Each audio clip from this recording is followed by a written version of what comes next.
হাতিয়া উত্তর থানা শাখার উদ্যোগে বাংলাদেশ খেলাফত মজলিসের ইফতার মাহফিল অনুষ্ঠিত। 19 মার্চ বুধবার নোয়াখালী দ্বীপ উপজেলা হাতিয়ার হর্নি ইউনিয়ন হাতিয়া বাজার জিলানী মসজিদে বাংলাদেশ খেলাফত মজলিস হাতিয়া উত্তর থানা শাখার উদ্যোগে এক ইফতার মাহফিল অনুষ্ঠিত হয়। অনুষ্ঠানে বক্তারা বলেন, ইসলামী হুকুমত প্রতিষ্ঠিত হলে দেশে চুরি ডাকাতি, চাঁদাবাজি, জুলুম, জেনা ব্যভিচার বন্ধ হবে এবং জনগণ শান্তিতে বসবাস করতে পারবে। তারা আরো বলেন, আল্লামা মামুনুল হক নির্যাতিত হওয়া সত্ত্বেও দেশের মানুষের কল্যাণে কাজ করে যাচ্ছেন। একের পর এক কারাবরণ করেও তিনি ইসলামের খেদমতে নিজেকে নিয়োজিত রেখেছেন। বক্তারা জানান, বাংলাদেশে যেই দলেই ক্ষমতায় থাকুক না কেন, আল্লামা মামুনুল হকের কথা শুনলে মানুষ ইসলামের চেতনায় উদ্বুদ্ধ হয়। তার নেতৃত্বে বাংলাদেশে খেলাফত প্রতিষ্ঠিত করতে হবে। এ সময় বক্তারা প্রত্যেক পরিবার, সমাজ ও রাষ্ট্রের সর্বস্তরে কোরআনের বিধান বাস্তবায়নের গুরুত্ব তুলে ধরেন।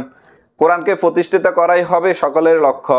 তারা সবাইকে ইসলামী খেলাফত প্রতিষ্ঠার লক্ষ্যে নিরলসভাবে কাজ করে যাওয়ার আহ্বান জানান। এই দেশে ইসলামী হুকুমত কায়েম হয়, ইসলামী হুকুমত বাস্তবায়ন হয়, তাহলে জেনা ব্যভিচার থাকবে না, এই দেশে কোনো এরকম ভাবে চুরি থাকবে না, ডাকাতি থাকবে না, এই দেশে এরকম ভাবে জুলুম থাকবে না, সাদাবাজি থাকবে না।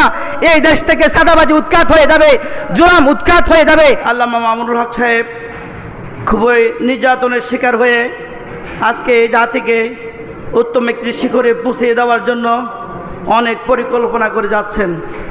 একের পর এক কারাগারে নির্যাতিত হয়ে তারপরও জাতির ধারে পৌঁছার জন্য, জাতির নিকট থেকে জাতিকে একটি উত্তম উপহার দেওয়ার জন্য। দেশের এমন কোনো মানুষ নেই যারা ধর্মপ্রাণ মানুষ, যারা ধর্মীয় বিশ্বাসে বিশ্বাসী। যত মানুষ বাংলাদেশে আছে, চাই সে যেই দলের করুক না কেন, আওয়ামী লীগ করুক, বিএনপি করুক, জাতীয় পার্টি করুক, যেই দলেই করুক না কেন, মাওলানা মামুনুল হক সাহেব এমন একটি সাইনবোর্ড, এই সাইনবোর্ডের নামটা যেখানে উচ্চারিত হবে, সাথে সাথে ইসলামী চেতনায় উদ্বুদ্ধ হয়ে দিলের ভেতরে কম্পন সৃষ্টি হয় না, এমন কোন ইমানদার বাংলাদেশে নাই।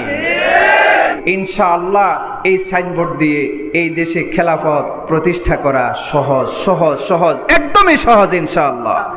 কোরআন প্রত্যেকটা সেক্টরে আপনার দরকার। আপনার যেরকম ব্যক্তি জীবনে যেরকম কোরআন সংবিধান, আবার পারিবারিক জীবনে, সামাজিক জীবনে, রাষ্ট্রীয় জীবনে এটা দরকার। এই কারণে প্রত্যেকটা সেক্টরে যেন আমরা কোরআনকে প্রতিষ্ঠা করতে পারি, খেলাফত প্রতিষ্ঠা করতে পারি, সকলে ঐক্যবদ্ধ হয়ে সংঘবদ্ধভাবে আমরা ইনশাআল্লাহ কাজ করে যাব।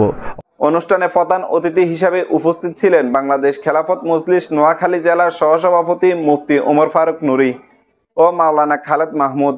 এতে সভাপতিত্ব করেন মুফতি ইসমাইল কাশেমি।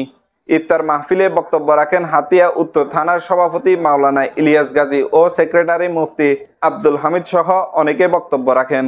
সঞ্চালনার দায়িত্ব পালন করেন হাবিবুল্লাহ মেসবাহ। এই ছিল হাতিয়া টিভির বিশেষ আয়োজন, আর আপনাদের সাথে ছিলাম আমি আব্দুর রহমান। হাতিয়া টিভির খবর ভালো লাগলে লাইক, কমেন্ট, শেয়ার করতে ভুলবেন না। ধন্যবাদ সকলকে।